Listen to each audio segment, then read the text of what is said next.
Eh bien, salut à tous dans cette vidéo. Alors, vous êtes dans la chaîne Coder avec moi. Ici, je suis en train de partager avec vous mes informations et ma passion.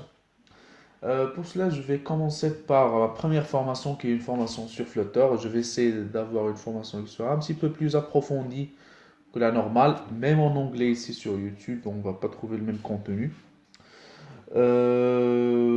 C'est basé sur mon expérience et mes multitudes d'apprentissages que j'ai pu acquérir. Alors, après, on va un petit peu parler sur Flutter. Après, on va passer sur tout ce qui est installation dans une autre vidéo. Ici, j'ai tout ce qui est ressources pour à télécharger en premier lieu. Alors, déjà, c'est quoi Flutter? Flutter, c'est un SDK. Un SDK est seulement un ensemble d'outils. Bien. Alors, qui était créé par Google, afin en fait de pouvoir programmer en Android et en iOS en même temps. On va voir ça d'une manière pratique. Il y a un petit problème sur ce qui est iOS, on va revenir là-dessus pour la programmation située sur Windows. Si tu veux programmer de l'iOS, il y a une petite contrepartie. Alors, comme je l'avais dit, c'est un framework qui est assez en fait récent. La version qui est officielle, c'est pas du bêta, qui est officielle, c'était seulement en 2018, la fin 2018, si je me souviens bien. Euh, bon, il faut savoir que Flutter, ce n'est qu'un outil, hein. Plusieurs outils basés sur des widgets. Ouais, en fait, tout ce qui est sur Flutter, c'est seulement que des widgets, des blocs de code on peut même parler du design. On va prendre des codes, on va comme designer notre programme.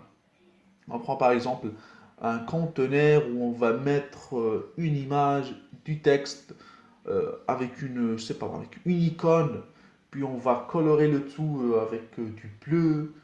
C'est comme si on est en train de designer le truc. Notre conteneur aura par exemple, euh, disons, comme un papillon qui va à l'intérieur de lui avoir, je sais pas moi, une image et une icône. Euh, Libre à vous d'imaginer ce que vous voulez, parce que Flutter, c'est plus un SDK de design, de programmation. C'est comme ça à peu près. Et on va voir ça au fur et à mesure. De plus, on a la possibilité sur Flutter de faire ce qu'on appelle le hot reload et le hot restart. Ça veut dire,